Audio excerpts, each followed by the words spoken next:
You're listening to Future Tense, the AI show that demystifies the world of artificial intelligence and tells you what you need to know. Join Jeff Joyce and Julia McCoy live right now. Hello, everybody. Welcome to Future Tense. I'm Jeff Joyce. And I'm Julia McCoy. We are so excited to have you here today. We have some really cool stuff to share with you, starting with AGI. We have some breakthroughs as far as nuclear fusion with using AI, what some AI jobs of the future might be, and much, much more. Julia, do you want to go ahead and get us started on AGI? Yes. Well, just like you said, Jeff, there's so much to cover.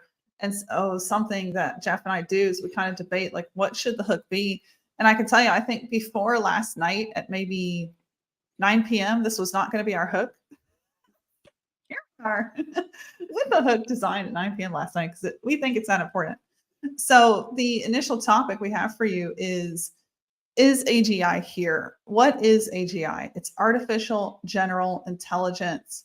And before I go into some of the news headlines, Jeff, I'd love to hand it over to you to actually explain the principles of the technology that would go into AGI. Would you do that for a few minutes? Absolutely.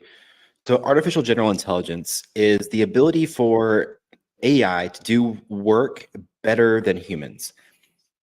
A lot of people think that AGI is when the AI has like its own conscience and can kind of think on its own. And yes, to an extent there is that, but it's more so, is it able to complete work better than a human and in an automated way? That's what we think of in terms of AGI. Currently, right now, what we're seeing is that there's a lot of speculation of, is AGI here right now? And we've seen a lot of rumblings. I know last week, or it was Tuesday. It feels like last week in AI years.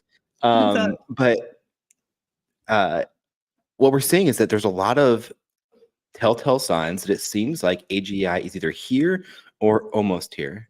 And I know, Julia, you have an article that you want to share. Is that correct?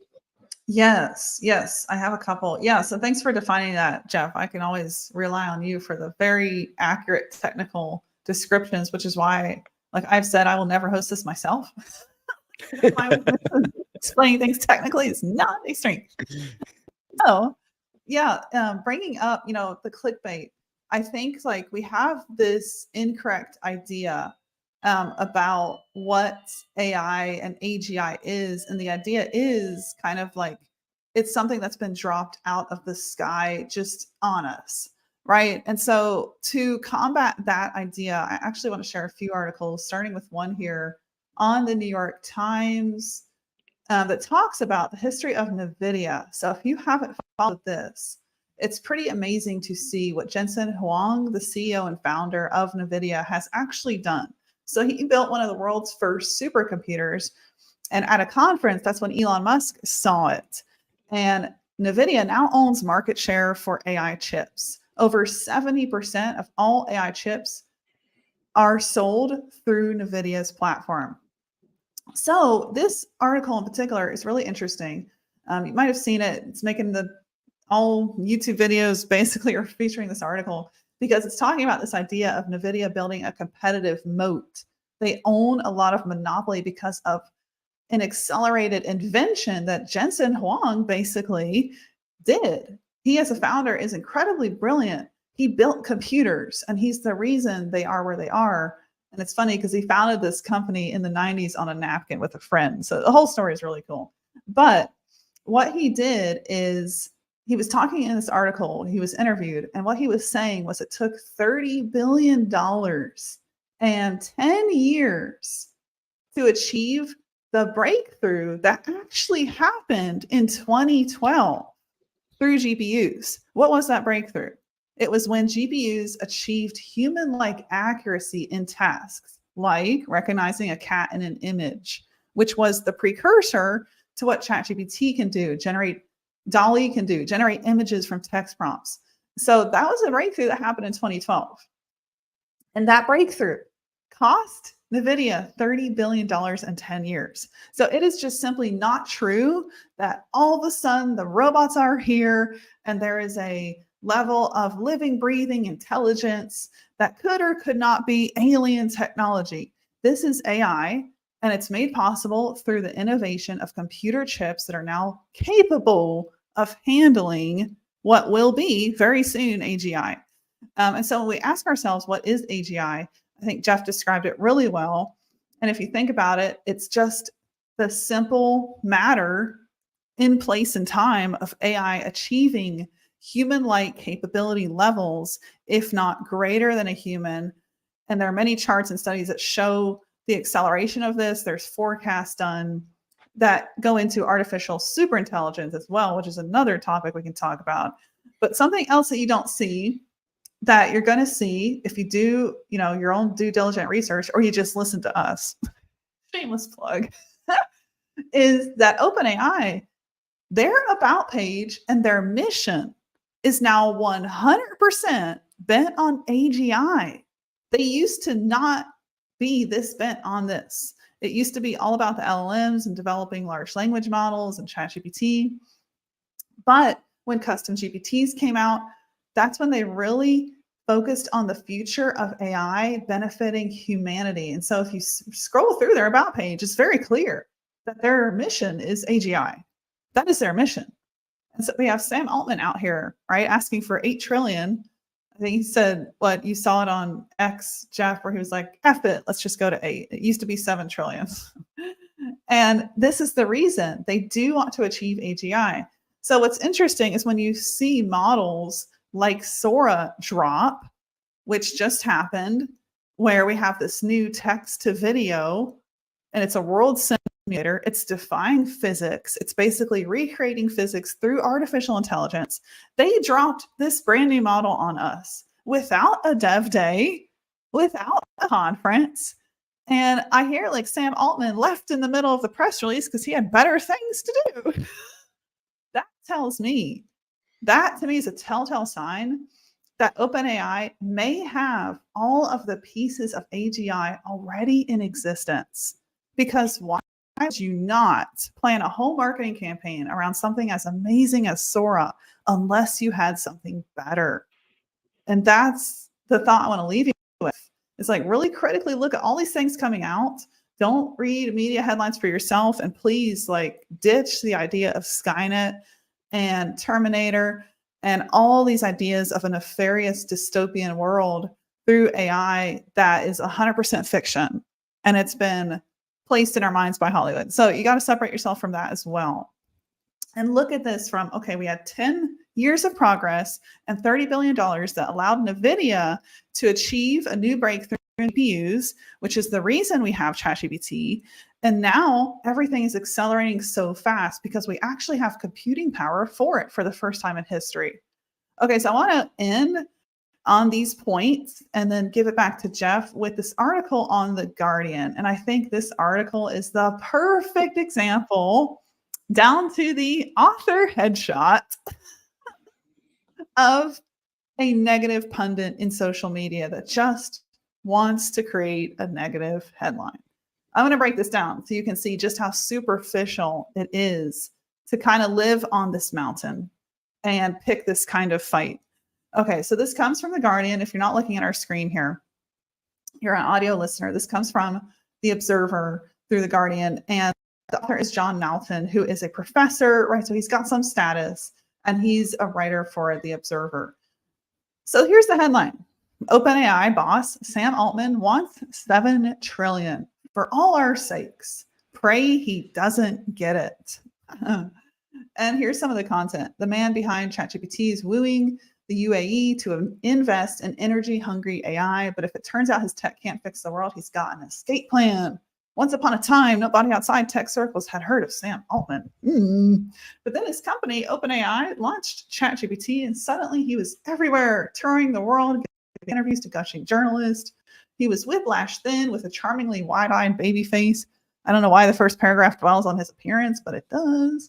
And then we go into, and he was abruptly fired. This is so superficial. This article, from the headline to the first paragraph dwelling on his appearance, to that second paragraph that's talking about another news headline that wasn't even grounded in facts, Because yes, he was fired, but it wasn't because he was nefarious or anything like that. I mean, okay, we could go down another rabbit hole there. I'm not saying he's not nefarious, but to say that, oh, because he was fired, you shouldn't take him seriously, which this article goes on to imply, is completely wrong and completely biased. So I think like this kind of shows what's wrong with the internet, is this article in particular. And sadly, these articles get a ton of shares, right? They make it to your email inbox. They make it to the Facebook newsfeed because on average, the media gets 2 times more revenue for their advertising publishers if the news is negative. So that was a rabbit hole, but I wanted to point that out because you need to remember what AGI is. And once you're informed, I think it's so much easier to make a life decision on how you're going to adapt, what AI technology you're going to use, and how to look at this whole thing of the future of work and humanity changing forever, because AI can now automate 99% of our work. So we need to look at this differently. We don't need to look at it like a Terminator Skynet thing. The question is, which entity will gain power? That's another question and another concern. But that's the rabbit hole on AGI. Jeff, is there anything you would add? Absolutely. So first off, that guy is completely just going off conjecture and just making stuff up. Like he's not really like, he doesn't have an inside ear into it to be able to make those assessments. But I wanted to speak a little bit about why I think that we are probably close to AGI, but I don't believe it's here yet. I'm going to kind of break this down with a little image that I think will help explain it. Right here we have, and you should be able to see my screen now, it's a Lego. It's a Lego man, and he has a full body, he has a head. And the way that I want to break this down is that all of the elements that we're seeing released right now, like if we thought about the arms, the legs, the head, the torso, I want you to think of these as elements of creating like a person. This is like an autonomous person that's able to act and work on it on its own. So we have, like, on one hand we have Sora, on the other hand we have text generation, on the other hand, or on the legs we have AI agents, which are able to kind of provide direction and go places. We have all these things that are kind of making up the elements that it needs to kind of create action. But what we don't have yet is what I would like to call a governing AI. And this would be the head of what would be AGI. This would be the thing that would connect all those pieces together and really tell the rest of the body what to do. It would tell it, this is where we want to go. This is the tasks that need to be completed with that. Let's connect all that and let's make that action happen. So we have some semblance of that with ChatGPT, where you can type into ChatGPT and it, for instance, can go to Google and it can look for something and then return a result to you. But what we don't have is multiple steps in that process and a complete governance over all of the mixture of agents or mixture of experts that are within these large language models. And so once we get to that point, we will see improvements in things like ChatGPT inside of other LLMs when they start to adopt this. But right now, we don't have this head complete. And so, yes, we were very, very close, I think, to AGI. I think that the elements are all there. We have the body parts ready to go, but we just don't have that headpiece dialed in to where that is actually better than most humans, or at least on par. Once that reasoning is there and it's able to think in a way that a human wants to complete a task, then we will have AGI. That is such a well put explanation, and I see the logic of that. And it's interesting because the articles that you see on like actual research sites and what over 2,000 AI experts have said, the same thing. It's like that level of reasoning, it isn't there yet. That's what they're seeing. So if we look at this, without any speculation at all, right, I think that is the absolute spot on conclusion. Over here in one of my other tabs, Jeff, I do have a Reddit thread Oh, let's go into that. Then let's get into something else about Reddit. And didn't you just tell me that Google is now training on Reddit? Yes, yes. Oh, dear. Google is indeed. So they made a deal, and I have strong opinions on this. I like Reddit. I think Reddit is a good platform. The problem is that you get a lot of bias on Reddit. Yeah. And so I see you're sharing an article there on Reddit. Yes. I mean, this is a good example of the bias you just mentioned. So 4 months ago, this thread was posted with the statement, not a question, a statement: artificial general intelligence is already here. So that's what this Reddit user believed 4 months ago. And then you go on, you see over 400 comments, 300 upshares. So it's been upvotes. It's been going around quite a bit. You see people talking about ideas. Jeff, are you familiar with this term, colonial AI? Colonial AI? I am not. How can we That have might just general be. AI without? Oh, it's like it's military. I think it's what they're going for, like a general AI, but then like without a kernel. kernel. Yeah.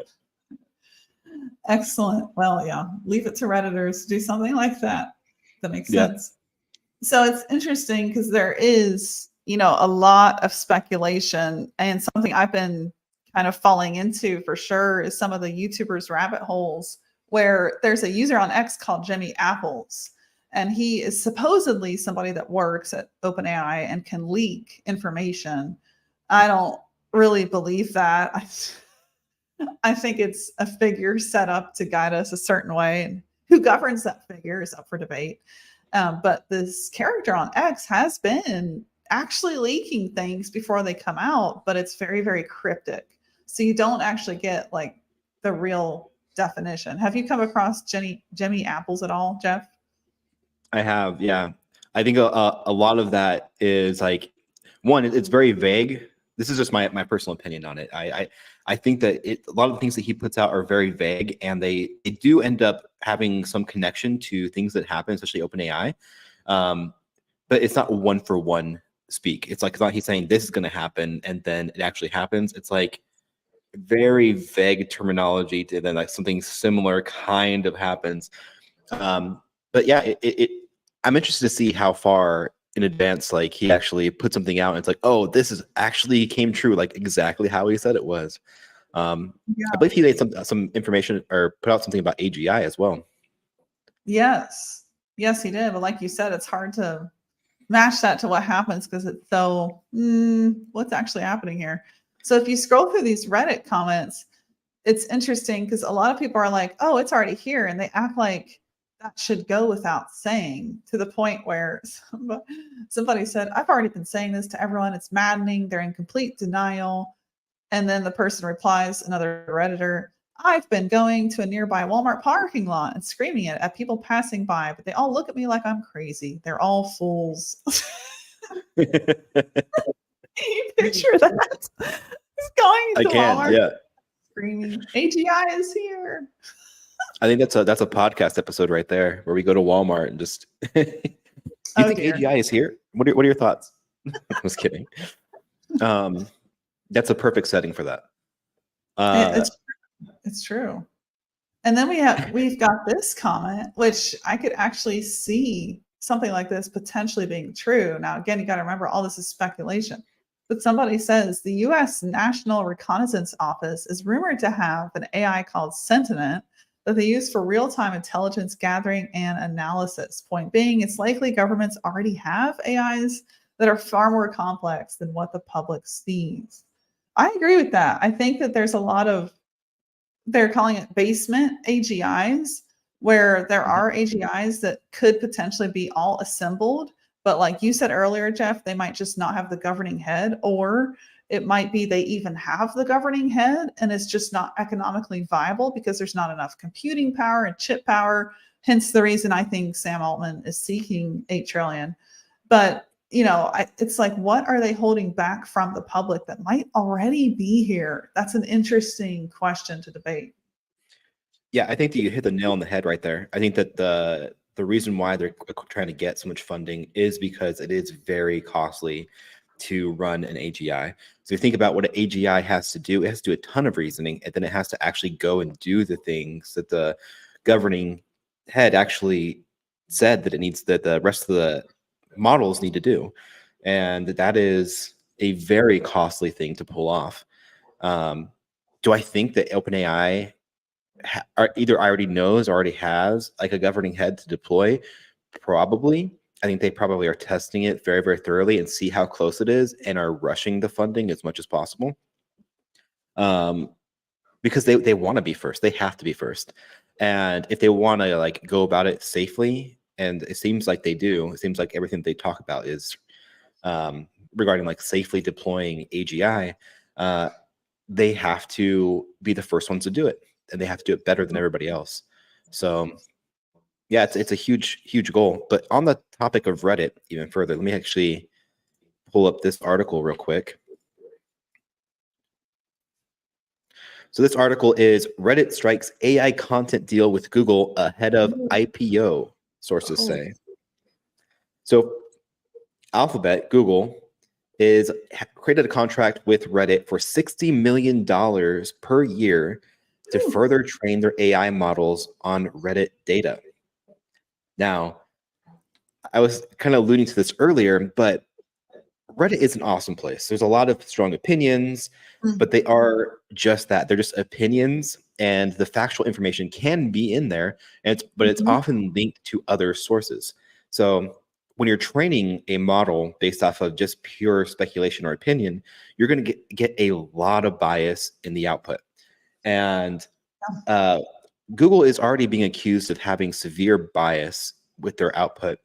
And to further train your model on things that could establish more biases is kind of concerning. Now, this could be all fixed within Google. They could find a way around it, and they just like get the initial data that they need to improve their natural language processing, where they're able to actually understand the text and understand sentiment and opinions, and curb the output that way, but just kind of regulate the biases that the AI might have, which is what I'm hoping happens. And I am hopeful for Google to pull this off, because if you've played with Gemini at all, especially Gemini Ultra, its ability to understand natural language problems and give you a result back that is pretty accurate to what you want is really, really good. Now, keep in mind, this is a generalized AI. It is not a specialized AI by no means. So everything it'll give you back is still generalized, but its way of reasoning and understanding what you want is very, very good. So hopefully we don't see that create too many biases, especially around this election cycle, because that'll be a huge news story for Google that they probably don't want, where they have users going to the platform and really using it for nefarious things, and just giving them a lot of bad press because they chose to train off of a specific social media platform as opposed to the actual factual sources themselves. Great point. Yeah, it's interesting. Something you said earlier, that Reddit can actually contain a lot of fact. At the early stages of working in AI for me about a year ago, back when I feel like this was just an absolute minefield. And to be fair, ChatGPT had just released, the world was adapting. It's fair enough. Like, we don't have a manual on how to adapt here. We got to figure it out. So I wasn't mad, but I was quite acutely aware that a lot of the articles I was reading from the media, or even legitimate news sources, like Business Insider, were just not even accurate to explaining what an AI detector was, all these new things. And you couldn't actually rely on ChatGPT to tell you the answer because it had a date cutoff. So it would go off and tell me an AI detector was a home defense system. That was one of the answers I got. So anyway, I couldn't prompt AI to tell me what AI was. so I can make an informative video for you all. So I had some problems there. So I ended up going to Reddit to read and learn up on LLMs, like the idea of like skeletons in the closet, because these things are pulling from the internet at large and there's so much bias. So it's kind of like it's pulling all the skeletons out of the closet. But all these good ideas that I got that really painted a picture of what an LLM was were from some of the Reddit threads. And whenever I looked at the Redditors who had posted these threads, they were people that were physicists, or people that actually worked at places like Stanford. So I think it's interesting. And I'm with Jeff. I don't see it as a fully bad thing, because I think you hear a lot of bad things about Reddit. But if you actually use it, you see that this is a source of grassroots information. And sometimes I think the people themselves, well, I 100% believe this, the people and the experts working in the field are a better source than the media pundits, like this professor we pointed out, poor man, at The Guardian, but not poor man. We got to blast him out, because that's just such crap to put that out there and say that in a headline that let's all praise Sam Altman doesn't get this investment. And then he goes on to comment on Sam's appearance and Sam's career without any real knowledge. So when you go to Reddit, you often have people that are more informed than these media byline authors. So I think it's interesting to see that Google is going to pull from Reddit.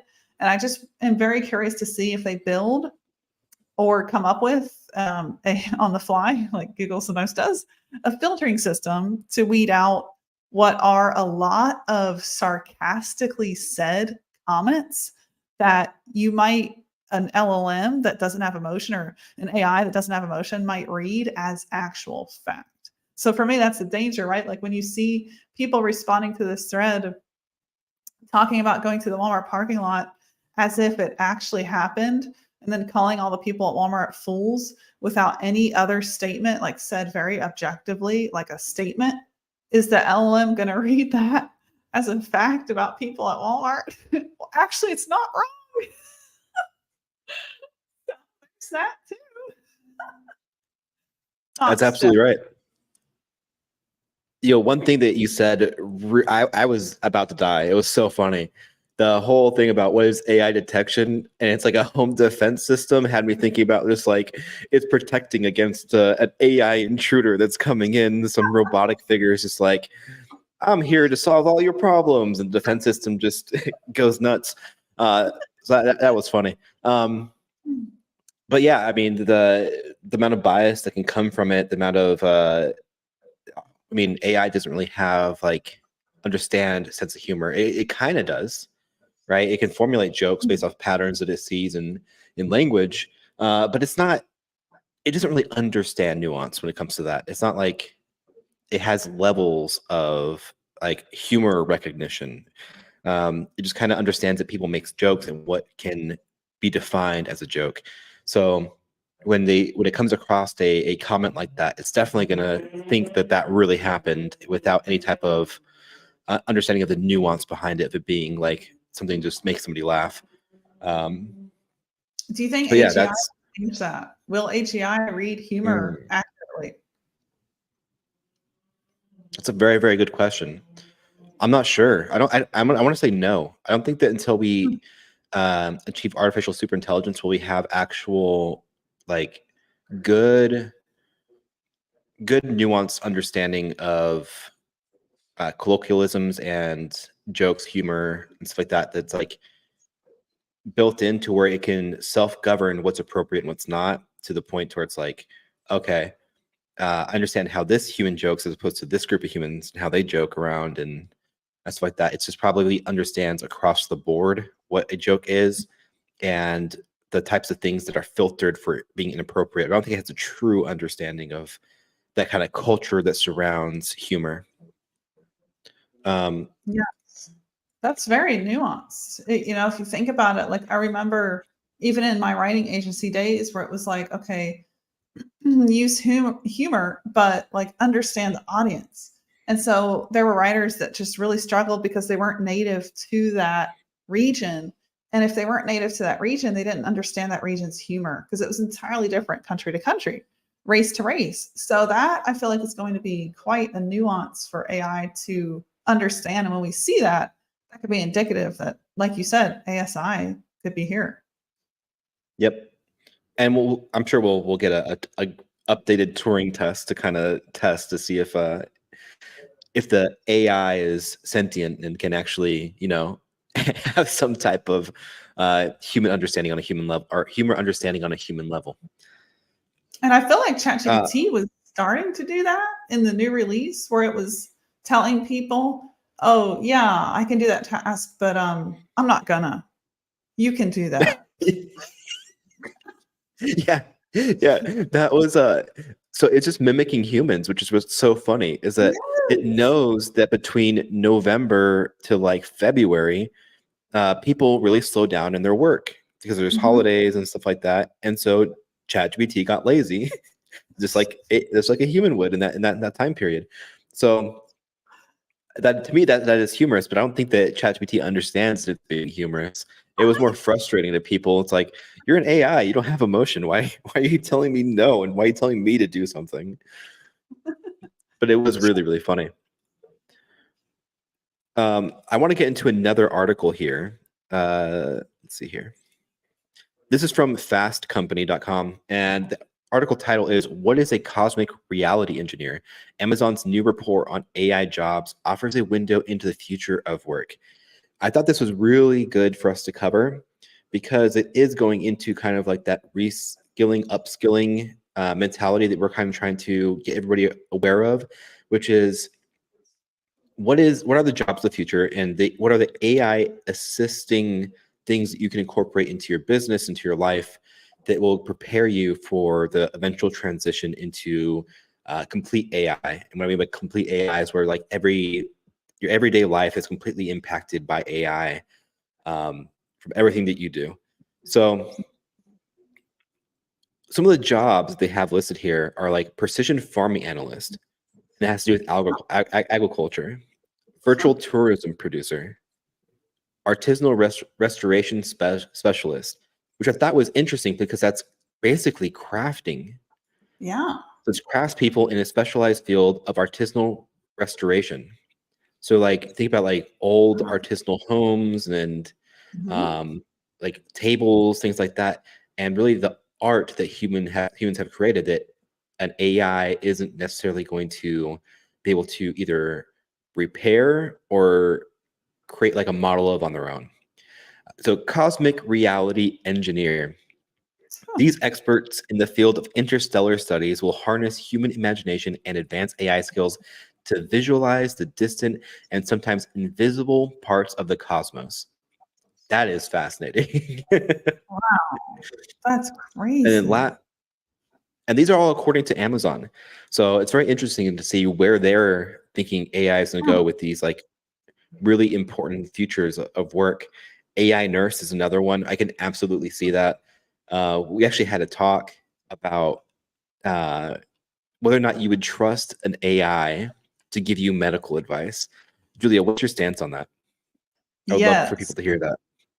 Yes. Well, I think that's a very interesting conversation. And I think just given what I've seen with where AI is going and what it is capable of, and having been through personal experiences where, I've been a mom, a parent, I've had my own health issues, but as a mom in particular, you really care because that's your child. And you're like, whoa. So when my 3-year-old, she's 9 now. When she was 3, she was misdiagnosed for having chicken pox. That's what they told me she had. I'm like, are you sure? Because I don't think this is chicken pox. And so I saw these two doctors, legitimate doctors, go in the back of the room and study a textbook. They were trying to figure out what my daughter had. And then they come back and they're like, I'm sorry, that was a misdiagnosis. She just has severe hand, foot, and mouth. And so much different treatment. So it was just like, what? Excuse me. So I really lost faith in doctors after that experience. Not saying all of them are at that level, but what was going on was crazy. And so I think you have that as an experience. And then my camera just died. So we switched cameras if you're on the live. That's weird. Anyway, So given that experience, and I'm sure I'm not alone in that, I've talked to so many other people that had similar experiences with human doctors, which, to be fair, humans are fallible. We're not perfect. So here comes AI, and we have the computing power now to handle it, thanks to NVIDIA's technology and other processors that are catching up, and there's competition being created right now, and there's innovation coming out of places like Taiwan. So we are able to handle what AI is going to be able to do. So if we think about that, I think that I would 100% put more trust in AI as a nurse, as a doctor, as somebody, as something, not body, something prescribing or declaring a diagnosis than a fallible doctor, which only has this many data points to go off of. I mean, it depends on how expert is that doctor, what is their specialty. Whereas you have AI, and it's got a trillion points of data to pull from and compare against. And I think that one of my favorite experts to listen to is the CEO of NVIDIA, Jensen Huang. And something he said, I think is 100% true. We will see breakthroughs in every field, from psychology to biology to physiology to every part of humanity. We will see breakthroughs, especially in the medical industry, come through AI. So it will be AI looking at that petri dish going, this is a new disease and here's a new way to handle it. Here's a new cure. And it'll be AI identifying all those things, because it's a very simple question. Is AI better than a human when it gets to this level? And the answer is yes. And so if it is, then I think we are not smart to keep relying on our own fallible judgment and not pull forward a tool that has the capability to make a better judgment than we ever could. So yeah, I wouldn't have said this a year ago, but 100% today, 100%, I would say, yes, let the AI do the diagnosis and unleash them in the medical industry, and just make sure that the nurse, the doctor, is the one driving that. A lot like in our industry of writing, it's the writer that's the optimizer, optimizing that content. So same thing in the medical industry. You want to have that doctor, that human, right next to that AI, but will that human doctor be 100 times more accurate with AI? 100%. So why not? So that would be my answer. Yeah. So I spent a lot of time in the hospital a few years ago, not myself, but for other people. And I had a conversation with one of the doctors about how they diagnose stuff. And one of the most popular tools, and I've had this discussion even with nurses, is that one of the most popular tools that they'll use at their disposal is Google. To me, that's highly concerning. And when I heard that, my trust level went down drastically, because it's one thing to Google something and acquire knowledge. It's another thing to know and have expertise in a field or a subject. So when you're making decisions about somebody's healthcare based off of an article that you read on the fly from Google, that's highly concerning to me. Where on the opposite side, we have AI that's already ingested that knowledge, that already understands it, and can kind of reason a little bit better than a human. But then you take that a step further and you think about medical history. When you have AIs that can ingest and understand your complete medical history, they can make really good informed decisions about what type of care they should provide to you. Whereas a doctor that may see, 100, 200 patients a day will be making decisions and kind of carrying that information to each patient, and it can lead to a lot of misdiagnosis. So you have AIs that can just be tailored to specific people that can really provide excellent care once it has all that data. Now, sure, we have to worry about things like AI hallucinations and stuff like that, and it's still not infallible yet. But I mean, we're getting there. This is the worst it is right now, and in 3, 6, 9 months from now, we're going to see some drastic things in healthcare. And the healthcare field for AI is booming. There's so much stuff coming out around it. There's a laboratory somewhere, I forget the name of it, but they have a bot that's just a robotic arm that is taking these chemicals and creating concoctions to discover new types of elements, new types of proteins, and so forth. And they're able to do that 24/7. And in an environment where a human would be at risk of being exposed to something that could potentially be harmful. So we're making discoveries with AI in medicine and in this field that otherwise wouldn't have happened for centuries, probably. Mhm. And I think it was about 6 months ago, maybe a little less than that, maybe about 4, we had an AI breakthrough for healthcare that was an AI discovered how to fold proteins. And if you know anything about protein folding, is that's the building blocks for doing a lot of things for your body, whether that's Yeah. regrowing limbs, regrowing, crucial components to your body, hearts, so forth. So my excitement towards the medical field for AI is insane. I'm so excited to see where it's going to be in a year from now. Yes. Well, we have that episode we recorded that covered the news of the first AI chip brain implant through Elon Musk's Neuralink.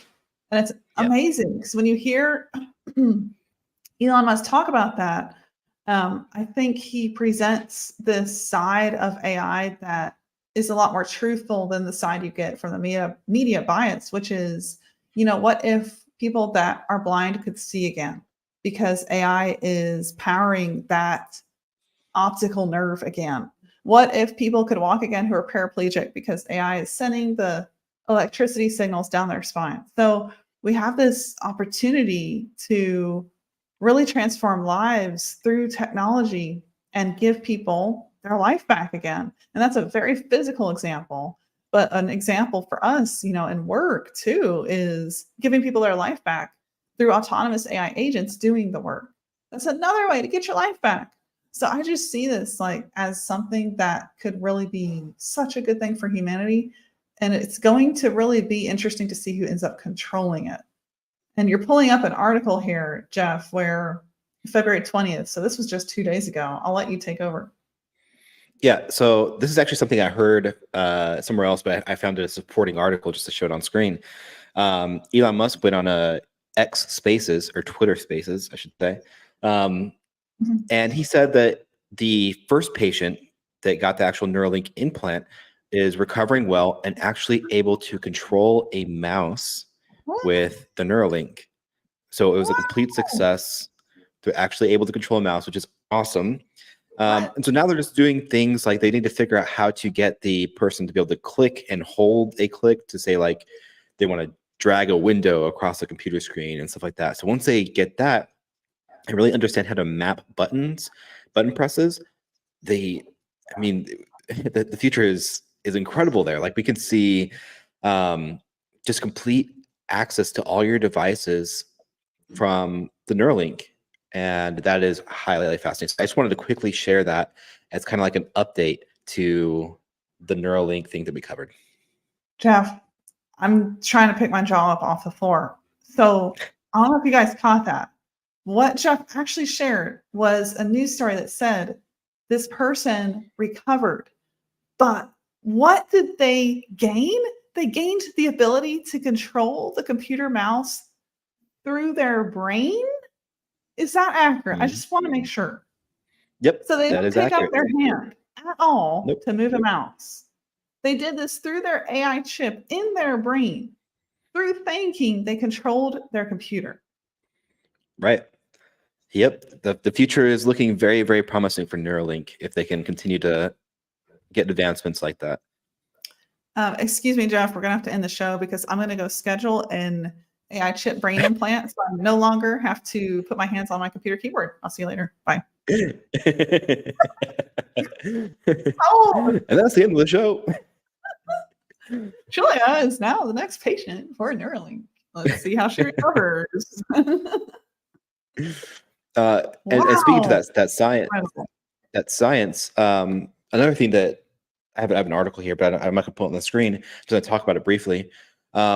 Is that scientists now say that they can use AI to solve problems in the quest of near limitless clean energy. And if you don't know what I'm talking about, we have fusion reactors in the works currently, where we're taking plasma and essentially creating clean energy. And so is it D3 conducted at Mm. D3D National Fusion Facility in San Diego. Their experiment demonstrated that AI controllers' ability to foresee potential plasma issues up to 300 milliseconds ahead, enabling timely interventions to maintain the stability of the fusion process. Now, this is huge. We achieved ignition, I think it was last year, where we're able to actually see that plasma energy can, be a clean, viable source of energy. And now they're saying that we can detect problems ahead of time in that fusion process that with AI, so that way we can maintain that ignition. Now, granted, we still need to do things like house that ignition and continuously, output the power from it and feed it. But that is a huge breakthrough, and it just proves how AI is kind of taking over the science field. That's crazy. Oh my gosh. Well, I feel like that is such a good note to end on. We want to keep these a little bit under an hour for you guys so you can digest, listen, and just one or two headlines sometimes can be like, whoa, hold on, let me think about this. What? How is humanity going to change forever? I mean, because we're at that level with the acceleration in this industry of artificial intelligence. So truly incredible. Jeff, I think that is a good note to wrap on. Is there anything else critical that we should share in under 5 minutes? I don't think so. I think that we covered a lot, and I think a lot of people are going to be a little bit overwhelmed by some of that information. I think that just make sure that if you like this episode, that you subscribe to the channels and that you leave us a review, send us an email, follow us on LinkedIn, and we will see you next week on Tuesday. Yes, indeed, we will. And thank you so much for listening and being here. You are the reason we record this show. So please keep tuning in, telling us what you think, sending us your questions, thoughts, and we will keep debating the best hook to open up with on every episode. I'm just kidding. But also, giving you unbiased news.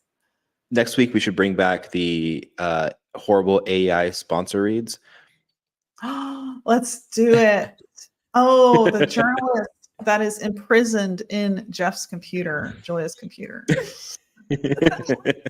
GPT said that consonant scale was a journalist trapped in our computer. Okay. Very good. Elevator pitch there.